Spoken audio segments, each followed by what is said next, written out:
Hi everyone, a very good evening to all of you. आप सभी प्यारे students का वेलकम करता हूं वाईटी योर इंग्लिश ट्यूटर पे। संडे है आज और आज क्या करेंगे? अपनी राइटिंग स्किल्स पे काम करेंगे, इंग्लिश में लिखना सीखेंगे और कोशिश हमारी ये होगी कि कम से कम स्टेप्स के अंदर लॉजिकली सेंटेंस बनाना सीखें, बड़ा भी और छोटा भी। आपके सामने खुला हुआ है दैनिक भास्कर, एक हिंदी न्यूज़पेपर है। इसकी एक अच्छी सी न्यूज़ मुझे मिली। एआई के दौर में याद रखें कि हम किसी काम को कैसे सीखते हैं। तो हर चीज में एआई यूज हो रहा है, तो कुछ सीखना, नई लर्निंग जो है बंद हो गई है। तो नई लर्निंग कैसे की जाए, इस आर्टिकल में आप पढ़ेंगे। चलिए शुरू कर लेते हैं।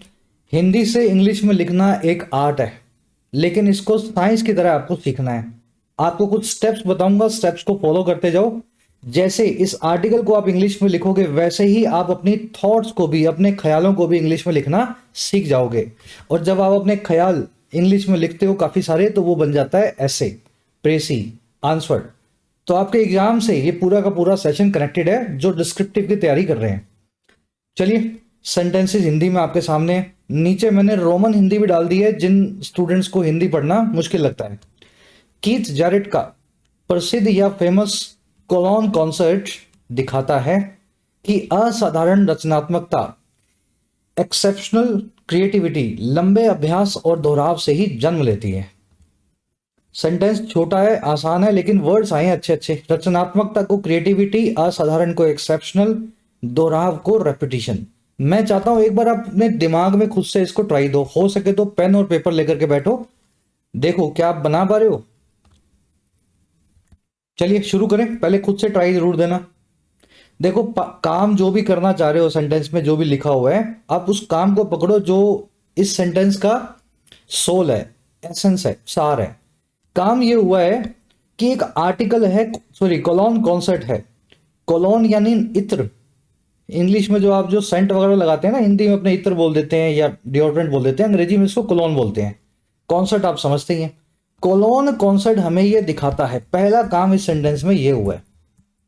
ठीक है, कोलोन और कॉन्सर्ट की स्पेलिंग हमें पता हो तो इतना सेंटेंस आपका रेडी हो जाएगा। और क्या दिखाता है कि जो रचनात्मकता है यानी क्रिएटिविटी लंबे दोहराव से ही जन्म लेती है। तो रचनात्मकता जन्म लेती है या पैदा होती है, ये दो काम इस सेंटेंस का एसेंस है। इन दोनों चीजों को कैसे लिखूं? देखिए, कोलोन कॉन्सर्ट, कोलोन की स्पेलिंग क्या होगी? लिखा जाता है कोलोग्ने, अंग्रेजी में बोला जाता है कोलोन। स्पेलिंग आपको दिखा दी मैंने, डिक्शनरी में चेक करो। कोलोन मतलब एक perfume, liquid made of essential oils. ठीक है, कोलोग्ने लिखा गया, बोला गया कोलोन। कॉन्सर्ट को बोलते हैं CONCERT।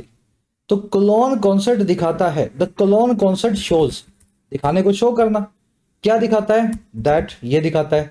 अब दैट के बाद वो आगे वाली बात लिख दो। रचनात्मकता जन्म लेती है, रचनात्मकता को अंग्रेजी में बोलते हैं क्रिएटिविटी, और जन्म लेना को बोलते हैं अंग्रेजी में टेक बर्थ। पता है ना, जन्म लेना टेक बर्थ, तो टेक्स बर्थ, टेक्स बर्थ। बस यही तो सेंटेंस था। अब बाकी जो बचा हुआ उसमें जोड़ दो। कॉन्सर्ट कौन सा है? ये है एक फेमस कॉन्सर्ट कीथ जैरेट का। तो यहां लिख सकता हूं मैं, कीथ जैरेट की स्पेलिंग देख लेना, इंसान का नाम है, तो कीथ की स्पेलिंग अंग्रेजी में ऐसे होती है। अब आप सोच रहे हो कि सर मुझे तो नहीं पता कीथ की स्पेलिंग, मुझे तो ऐसे लगता है कीथ ऐसे लिखा जाएगा। देखो, अगर किसी अंग्रेज को बोलोगे ना, रोहित लिख, मोहित लिख, नरेश लिख, तो वो रोहित की स्पेलिंग भी कुछ ऐसी लिख सकता है, लिख सकता है ना। लेकिन आप इंडियंस हो, आपको पता है रोहित ऐसे लिखा जाता है। तो अंग्रेजों को अगर हिंदी सीखनी हो, रोहित लिखना सीखना हो, तो उनको सीखना पड़ेगा। वैसे ही अंग्रेजों का नाम है कीथ, ये अंग्रेज बिल्कुल सही लिखते हैं, हम नहीं लिख पाते। तो ऐसे नाम जो है सारे, कीथ है, जैरेड है, पीटर है, जो भी नाम है, ये आपको धीरे धीरे पढ़ते पढ़ते पकड़ में आते हैं।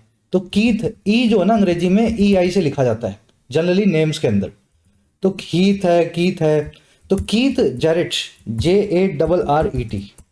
अब कीथ जैरेट का है तो कीथ जैरेट्स लिख दो, प्रॉपर नाउन है, इसका बना दो आप, है ना, पॉजेसिव। और इसका क्या है? फेमस है, तो यहां लिख देते हैं फेमस। चलो, अब बन गया sentence, Keith Jarrett's famous Cologne concert. अब कॉन्सर्ट का C बड़ा कर देना, क्योंकि एक प्रॉपर नाउन है, ये कॉन्सर्ट है, एक इवेंट है। कोई भी इवेंट हो, चाहे कोई फिल्म फेयर अवार्ड हो, चाहे ऑस्कर हो, है ना, ये सब प्रॉपर नाउन्स होते हैं। तो Keith Jarrett's famous Cologne concert shows that creativity takes birth, अब देखो कैसे जन्म लेती है, अ, अभ्यास और दोहराव से। तो टेक्स बर्थ फ्रॉम अभ्यास एंड दोहराव। अब इन दोनों वर्ड्स की अंग्रेजी बता दो क्या होती है। अभ्यास को बोलते हैं प्रैक्टिस और दोहराव को अंग्रेजी में बोला जाता है रेपिटिशन। अगर नहीं पता तो लिख लो, छोटी सी डायरी बना लो। दोहराव यानी रिपीट करना, चीजों को रिपीट करते हैं तो मतलब रेपिटिशन होता है। रेपिटिशन की स्पेलिंग देख लेना, रेपिटिशन, ठीक है, PETITON। चलो, अब इस सेंटेंस में कुछ चीजें बदली जा सकती हैं, इसको और बढ़िया बनाया जा सकता है, क्योंकि रचनात्मकता असाधारण है। असाधारण को बोलते हैं एबनॉर्मल या एक्सेप्शनल। तो यहां लिखो exceptional. Takes birth from practice and repetition. Practice कैसी है, लंबी है, तो यहां लिखो long. Long practice and repetition. अब इसमें क्या अच्छी चीजें कर सकते हैं, इससे और ज्यादा अच्छा बेहतर इस सेंटेंस को कैसे बना सकते हैं। ये पहले बेसिक बनाना आना चाहिए आपको, फिर बेहतरी की बात होगी। देखो पहला काम तो ये किया जा सकता है, शो की जगह अंग्रेजी में और भी अच्छे वर्ड्स हैं अपने पास। दिखाने को अंग्रेजी में शो करना बोलते हैं, ये तो बड़ा आसान सा वर्ड है, तीसरी क्लास का बच्चा भी पता है उसको। शो है ना, शो मतलब दिखाना। लेकिन अब आप तीसरी क्लास में नहीं हो, आप तो तैयारी कर रहे हो किसी एग्जाम की, बड़े हो चुके हो, तो अच्छा वर्ड होता है डिमॉन्स्ट्रेट। तो मैं शोज की जगह पे डिमॉन्स्ट्रेट ही क्यों ना यूज करूं भाई। The clone concept demonstrates that, है ना, ऐसा लिख सकता हूं। दूसरा, ये जो आपने लिखा है टेक बर्थ फ्रॉम, ये बिल्कुल सही है, इसमें कोई गलती नहीं है। लेकिन इसके लिए अंग्रेजी में हमारे पास और अच्छे वर्ड्स हैं। टेक बर्थ फ्रॉम करना यानी किसी चीज से निकलना, किसी चीज से पैदा होना, डेवलप होना। तो exceptional creativity takes birth from की जगह लिख सकते हो आप grows out of. Grows out of, birth तो इंसान लेता है ना, क्रिएटिविटी बर्थ लेगी, तो मतलब समझ पा रहे हो आप। हिंदी में ठीक है, लेकिन इंग्लिश में ये बर्थ जो है इंसानों के लिए बना रखा है इन्होंने, बर्थ लेने का काम। तो क्रिएटिविटी के लिए लिखो creativity grows out of long practice and repetition. अब देखो लंबा अभ्यास आपने लिख दिया लॉन्ग प्रैक्टिस, लेकिन अंग्रेजी में सुनने में अजीब सा लग रहा है। लंबी प्रैक्टिस लॉन्ग प्रैक्टिस नहीं, अंग्रेजी पता है क्या बोलते हैं, लॉन्ग आवर्स ऑफ प्रैक्टिस। समझ गए ना, long days of practice, long years of practice, जो लिखना चाहो आप लिखो। आवर्स लगो लिखेगा तो थोड़ा और अच्छा लगता है, क्योंकि ये वर्ड बहुत यूज होता है फ्रेंच अंग्रेजी में। चलिए, ये सेंटेंस आपका हो गया रेडी। आसान है मुझे पता है, लेकिन ये खुद से करते हो तो मुश्किल लगता है आपको। ये स्टेप्स फॉलो करना है अपने को, ताकि हर सेंटेंस बड़े से बड़ा भी आपको लगे आसान। बढ़े नेक्स्ट सेंटेंस की तरफ। चलो आराम से इस सेंटेंस को पढ़ लो, मीनिंग निकाल लो, फिर अपने इसको लिखने की कोशिश करते हैं इंग्लिश में। ये क्लास पार्ट है हमारे राइटिंग स्किल्स के कोर्स का। यहां तो आप एक ट्रेलर देख रहे हैं, पूरी मूवी जो है structure bye structure, sentence by sentence इस कोर्स में आप सीख सकते हैं। नाम का प्रीमियम कोर्स है, बहुत अफोर्डेबल प्राइस है। 475 के अंदर 50 घंटे के अंदर इंग्लिश राइटिंग आपको बेसिक से सिखाया जाता है। ऐप को डाउनलोड करें, YT ऐप का लिंक कमेंट सेक्शन में आपको मिल जाएगा। राइटिंग कोर्स का एडवांस्ड वर्जन भी है हमारे पास UPSC और स्टेट PSC के बच्चों के लिए, जिसमें राइटिंग को एक लेवल ऊपर ले जाकर के 200 घंटे में सिविल सर्विसेज के आपके इंग्लिश के पोर्शन को सिखाया गया है। ऐसे कैसे लिखोगे, प्रेसियंस और writing, everything is covered in this mission civil services course. इसका भी आप बेनिफिट ले सकते हैं। साथ ही आपको ऐप पे मिलेगा एक full foundation course objective paper के लिए। आप SSC, बैंक, रेलवे, डिफेंस इन एग्जाम्स की अगर प्रिपरेशन कर रहे हो तो grammar, vocabulary, reading, cloze test, हर एक चीज को, ग्रामर को, सब चीज को बेसिक फाउंडेशन से आपको इस कोर्स में बिल्ड करना सिखाया गया। ये कोर्स भी अभी 999 पे थोड़े से वक्त के लिए अवेलेबल है, 1 साल की वैलिडिटी के साथ में। 1.5 और 2 साल की वैलिडिटी भी इस कोर्स में अवेलेबल है, बहुत छोटे प्राइस पे। ऐप को डाउनलोड करें, फर्स्ट कमेंट में लिंक दिया गया है। कोई भी क्वेरी हो व्हाट्सएप के ऊपर इस नंबर पे आप टीम से बात करके जुड़ सकते हैं, अपनी क्वेरी को पूछ सकते हैं। ऑलराइट, वाइगोत्स्की और पियाजे जैसे मनोवैज्ञानिकों के अनुसार कौशल तभी विकसित होता है जब व्यक्ति या इंसान दोहराए जाने वाले कार्यों को करते करते उन्हें सहज रूप से समझने लगे। है थोड़ा सा मुश्किल, चलो स्पेलिंग देख लो वाइगोत्स्की की। ये जो गोत्स्की, डोस्टोव्स्की, वाइगोत्स्की, ये सब जो है ना रशियन नेम्स हैं, तो ये भी पढ़ने और लिखने वाला आदमी लिख सकता है इनके नाम। तो वाइगोत्स्की तो ठीक है, एक राइटर है, अगर आपने किताबें सुनी होंगी, इसकी पढ़ी होंगी। स्पेलिंग बड़ी अजीब सी है, मैं लिख करके दिखाता हूं आपको। स्पेलिंग में लिखते हैं वाई को वी वाई और आगे गॉड्स की, ये तो इनका पता नहीं क्या सरनेम है, अंग्रेज रशियंस के बहुत मिलता है ये रोत्सास्की वाइगॉट्स्की, तो ये ऐसे इनका नाम लिखना चाहिए। दूसरा आदमी है पियाजे, अब लिखने को क्या बनेगा, पी आ जे, ऐसा ही बनेगा ना, लेकिन इनका नाम थोड़ा सा अजीब है, लास्ट में इनके टी लगता है जो कि साइलेंट है। तो वाइगॉट्स्की और इसके अनुसार, तो अकॉर्डिंग टू कॉर, क्या कर दिया मैंने, अकॉर्डिंग टू, ठीक है। और ये दोनों कौन है, मनोवैज्ञानिक है, तो मनोवैज्ञानिक को अंग्रेजी में बोलते हैं साइकोलॉजिस्ट। तो अकॉर्डिंग टू साइकोलॉजी की स्पेलिंग देख लेना, साई, ठीक है, अकॉर्डिंग टू साइकोलॉजिस्ट, जैसे यानी लाइक नाम लिख दो इन दोनों के, वागोत्स्की एंड पियाजे। हुआ क्या, कोमा लगा दो और आगे की बात कर दो। बात देखो, बात पकड़नी है आपको। कौशल विकसित होता है, कौशल यानी स्किल्स, विकसित होना यानी डेवलप होना, और कब होता है, जब कोई व्यक्ति सहज रूप से समझने लगता है, कामों को सहज रूप से समझने लगता है। ये दो बातें पकड़ के सेंटेंस को फ्रेम कर दो। तो कौशल तभी विकसित होता है, अ स्किल, क्या लिखूं, डेवलप्स, विकसित होने को ग्रो करना, डेवलप करना, बर्जन करना, मशरूम करना, है ना, ऐसे इन सब वर्ड से बताते हैं। तो डेवलप लिख दो, आसान सा वर्ड है, अ स्किल डेवलप। अब स्किल के आगे अ क्यों लगाया, क्योंकि स्किल एक काउंटेबल नाउन है, एक टाइप ऑफ स्किल है। जैसे आपको कोई, किसी को मिट्टी के बर्तन बनाना आता है, किसी को क्रिकेट खेलना आता है, म्यूजिक भी एक स्किल है। तो वैसे तो स्किल अनकाउंटेबल है, आगे इसके आगे कुछ लिखने की जरूरत नहीं है, लेकिन कोई टाइप ऑफ स्किल की बात हो तब ये काउंटेबल हो जाने वाला नाउन है। तो अ लग रहा है इसके आगे क्योंकि ये सिंगुलर है। तो अ स्किल डेवलप्स, और कब, व्हेन, जब। व्हेन क्या होता है वो बात बता दो, जब कोई व्यक्ति सहज रूप से समझने लगे दोहराए जाने वालों को, कामों को करते करते। मैं चाहता हूं इस फ्रेज को, इस पूरे क्लोज को आप खुद से बनाने की कोशिश करो।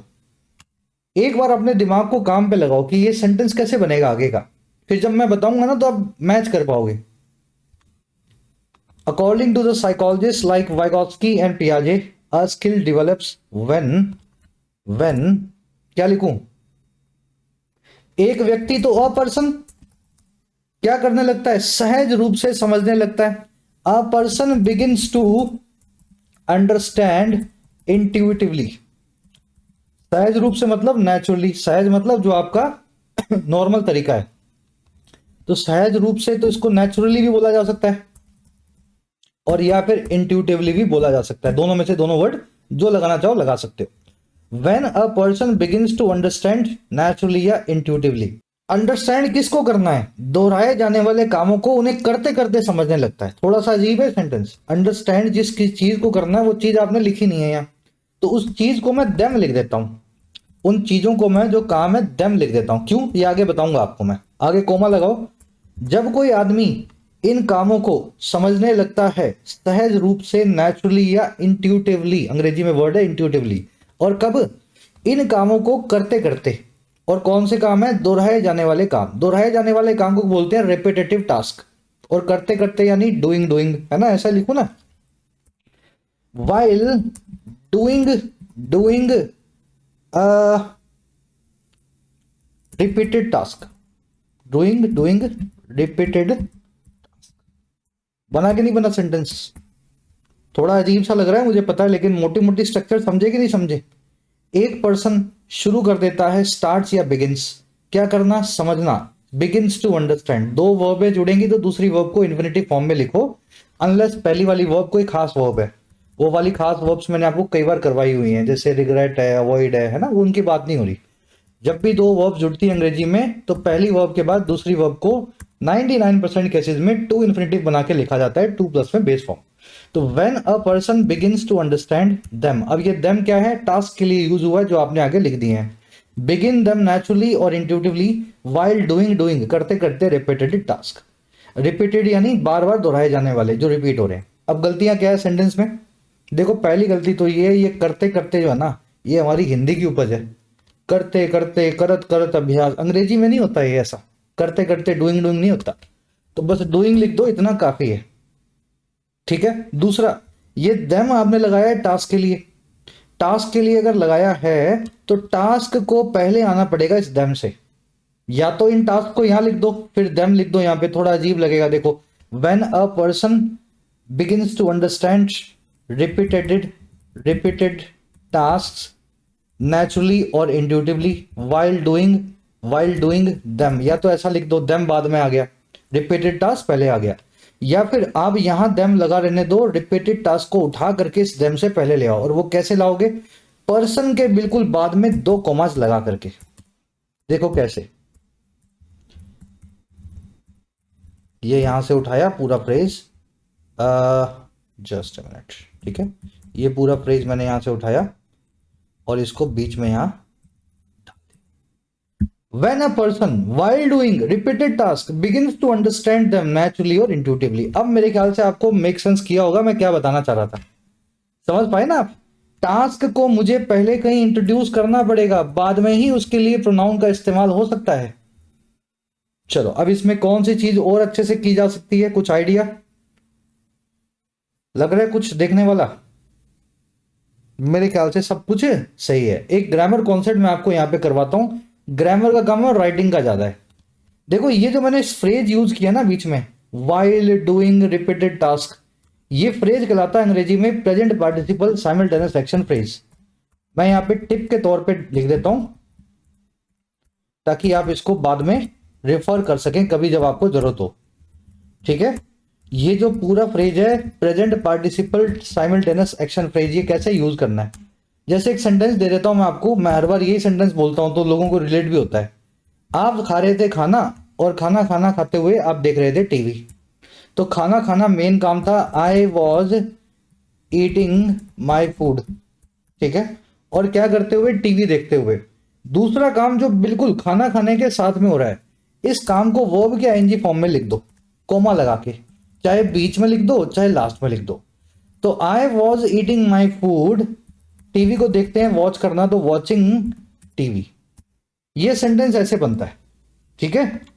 इसको क्या बोलते हैं बाद वाले फ्रेज को? ये जो बीच में आईएनजी लगा के लिखा आपने, वॉचिंग टीवी बन जाएगा पीपीएसए फ्रेज। ये एक साइमल्टेनियस एक्शन की बात करेगा जो मेन वाले काम के साथ में हो रहा था। अब चलो, ये वॉचिंग टीवी की पोजीशन को चेंज किया जा सकता है, बिल्कुल किया जा सकता है। यही सेंटेंस बिल्कुल ऐसे भी लिखा जा सकता है, वॉचिंग टीवी शुरू में ले आओ, वॉचिंग टीवी शुरू में लाके कॉमा लगा दो, I was eating my food. एक तरीका और भी है इसको लिखने का, वो तरीका ये है, इस वॉचिंग टीवी को शुरू में मत लाओ, आप इसको बीच में ले आओ। वॉज ईटिंग माई फूड जो लिखा है, सब्जेक्ट के बिल्कुल बाद में डाल दो, कोमा से कोमा लगा के, वॉचिंग टीवी। आई वॉचिंग टीवी, मैं टीवी देखता हुआ, वॉज ईटिंग माई फूड, खाना खा रहा था। तो तीनों ही जगह इस वॉचिंग टीवी की पोजीशन को फिक्स किया जा सकता है। अब ये सिर्फ यहां बताने के लिए नहीं बता रहा हूं मैं, खुद से बनाओ सेंटेंस दिमाग में। क्रिकेट खेलते हुए मैं नया सीख रहा था कुछ, इस कंपनी में काम करते हुए मैंने ये वाला कुछ सीखा है ना। इस तरीके से जो भी आप सेंटेंस बनाना चाहो, सोते हुए मैं गाना सुन रहा था, गाना गाते हुए मैं सो रहा था, जो भी लिखना चाहो ऐसे उसकी पोजीशन चेंज करते जाओ। अब इसमें एक छोटा सा कैच है, ये जो वॉचिंग टीवी है ना, इसके पहले वाइल लगाया जा सकता है, जो है ऑप्शनल है। यहां भी लग सकता है, यहां भी लग सकता है और यहां भी लग सकता है। सवाल दिमाग में आएगा, सर कब लगाऊं वाइल, कब ना लगाऊं? ये बिल्कुल ऑप्शनल है, लगाना चाहो तो लगाओ, नहीं लगाना चाहो तो मत लगाओ। लेकिन इसका एक छोटा सा फॉर्मूला है, अगर वो दोनों काम ऐसे हैं जो एक दूसरे से अलग हैं, अगर वो दोनों काम ऐसे हैं जो एक दूसरे से अलग हैं, तब वाइल का काम लगाना, वाइल का लगना बड़ा है ना, लॉजिकली सही होता है, क्योंकि दो काम हो रहे हैं। अगर वो दो काम ऐसे हैं जो एक दूसरे से जुड़े हुए हैं, एक काम जो है दूसरे का नतीजा है, तब आप वाइल का इस्तेमाल ना भी करें तो भी चल जाए। जैसे लॉकडाउन को वायलेट करते हुए कई लोग घर से बाहर निकल गए, some people got out of their homes, घर से बाहर निकल गए, या came out of their homes. और कैसे? लॉकडाउन को वायलेट करते हुए, वायोलेटिंग लॉकडाउन्स। इस काम में देखो दोनों चीजें एक दूसरे से जुड़ी हुई हैं। घर से बाहर निकले तो लॉकडाउन वायलेट हो गया, और लॉकडाउन वायलेट तभी हुआ जब घर से बाहर निकले। तो इस केस में वायलेटिंग के पहले वाइल लगाने की जरूरत नहीं है। बहुत गहरी बात बता रहा हूं मैं, ये बहुत सारी रिसर्च खुद से करोगे ना, तब आप कभी रियलाइज करोगे यार कब वाइल लगता है। किताबों में कहीं दिया ही नहीं होता है साफ साफ, लेकिन आपको हर जगह ये रूल अप्लाई होता हुआ दिखेगा। और भी लिख सकते हो, जैसे प्रैक्टिस करते करते सचिन दुनिया का सबसे अच्छा क्रिकेटर बन गया, तो Sachin became the best cricketer cricketer of the world और कैसे, प्रैक्टिस करते हुए, तो प्रैक्टिसिंग एवरी डे। तो यहाँ पे वाइल लगाने की जरूरत नहीं है क्योंकि प्रैक्टिस से ही वो क्रिकेटर बना है, दोनों चीजें जुड़ी हुई हैं। तो एक बारीकी बता रहा हूँ आपको, वाइल कहाँ लगाना है, जब दोनों काम अलग अलग हो, आपस में कोई रिश्ता ना हो, जब रिश्ता विश्ता मिल जाए तो वाइल का इस्तेमाल मत करो। तो यहाँ पे क्या लगना चाहिए, वाइल लगना चाहिए नहीं लगना चाहिए, तो वाइल का इस्तेमाल यहाँ पे ना करोगे तो बढ़िया है। A person doing repeated task begins to understand them naturally और इंट्यूटिवली। चलिए और आगे बढ़ो, नेक्स्ट पैराग्राफ। अब ये थोड़ा लंबा है। एआई इस बुनियादी सीखने की प्रक्रिया को खतरे में डाल रहा है। तो पहला काम क्या है, एआई खतरे में डाल रहा है। खतरे में डालने को बोलते हैं थ्रेटन या एंडेंजर। और क्यों डाल रहा है भाई, क्योंकि यह कुछ कामों को ऑटोमेट कर रहा है, प्रारंभिक उबाऊ लेकिन आवश्यक कामों को ऑटोमेट कर रहा है, जिससे युवा पेशेवरों की नींव बनती थी। तीन काम है इसके अंदर, नींव बनती थी, ऑटोमेट कर रहा है और खतरे में डाल रहा है। तो बनाओ तीनों को। एआई के आगे कुछ दवा लगाने की जरूरत नहीं है, एक कॉमन नाउन है आर्टिफिशियल इंटेलिजेंस। और मैं आपको एक छोटी सी टिप देता हूं, जब भी कोई शॉर्ट फॉर्म एक्रोनिम आप यूज करो, जैसे एआई है, आरबीआई है, सेबी है, कुछ भी लिख रहे हो आप, तो उसके पहले फुल फॉर्म लिखो। ये आपकी राइटिंग पे चार चांद लगाएगी। Artificial intelligence. आप बाद में जब प्रोफेशनली काम करने लगोगे तो ये चीज बड़ा मैटर करती है कि आप अपने रीडर को पूरी बात समझाते हो फुल फॉर्म बता करके, या ऐसे लिख करके चले जाते हो, है ना, तो ये ध्यान रखना। तो आर्टिफिशियल इंटेलिजेंस और एआई खतरे में डाल रहा है, इज पुटिंग इन डेंजर। ऐसा लिखूं, खतरे में डालना, पुट इन डेंजर। और किसको डाल रहा है, इस बुनियादी सीखने की प्रक्रिया को डाल रहा है। देखिए, सीखने की प्रक्रिया यानी लर्निंग प्रोसेस।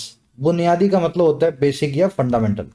तो artificial intelligence is putting in danger this fundamental learning process. चलो आगे लगा दो कॉमा। अब बता दो क्योंकि से। क्योंकि यानी बिकॉज। बिकॉज हुआ क्या, यह उन प्रारंभिक और उबाऊ कामों को ऑटोमेट कर रहा है। यह मतलब इट। आर्टिफिशियल इंटेलिजेंस सिंगुलर है इसलिए इट का इस्तेमाल होगा। इंसान होता तो ही शी लग जाता, प्लूरल होता तो दे लग जाता। Because it is automating. Automate करना यानी किसी चीज को ऑटोमेटिक बना देना।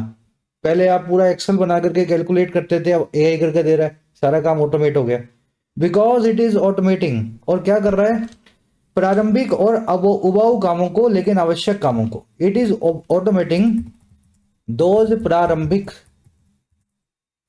उबाऊ, बट आवश्यक, आवश्यक टास्क, काम यानी टास्क। अब ये प्रारंभिक को क्या बोलते हैं, बिगिनर। देखिए, कोई काम जो बिल्कुल शुरुआती लेवल का होता है उसको बोलते हैं एंट्री लेवल। ठीक है, एंट्री लेवल। बिगनर टास्क नहीं है ये, एंट्री लेवल टास्क है। और उबाऊ यानी जिससे आपको ऊब आने लगे, उसके लिए अंग्रेजी में एक वर्ड है बैनल।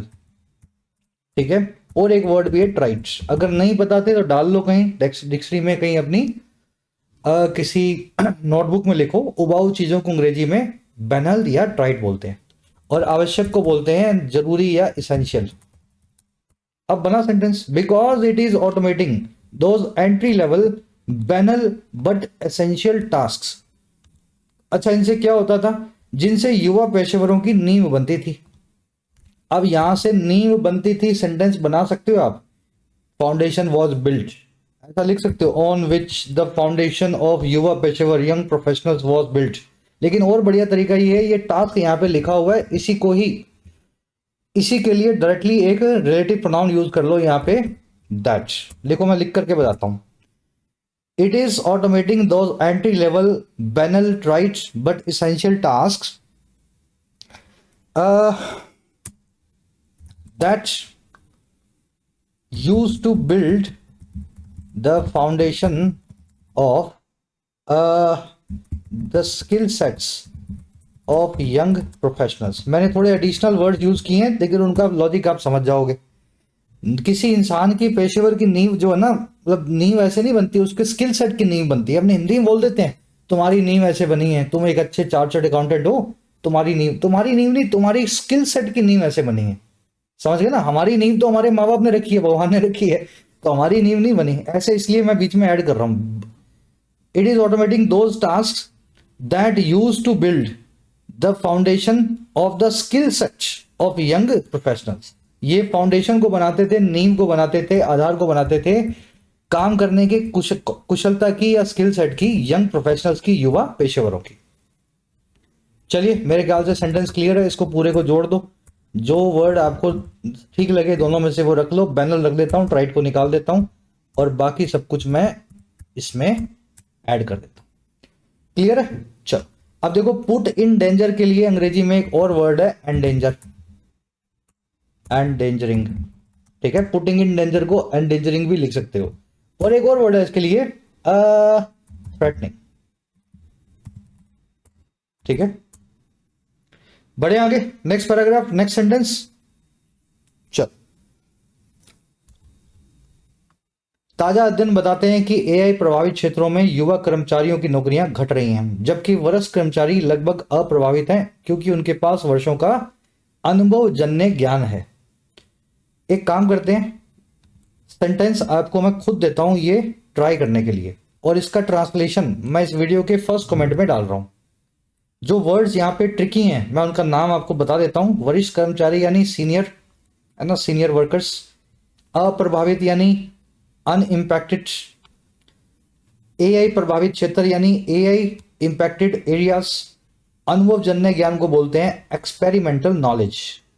ठीक है, तो ये आपको खुद यूज करने हैं वर्ड्स मैंने बता दी हैं। अब सेंटेंस बनाना है आपको। ताजा अध्ययन यानी लेटेस्ट रिसर्च, रिसर्च यानी अध्ययन, ताजा यानी लेटेस्ट।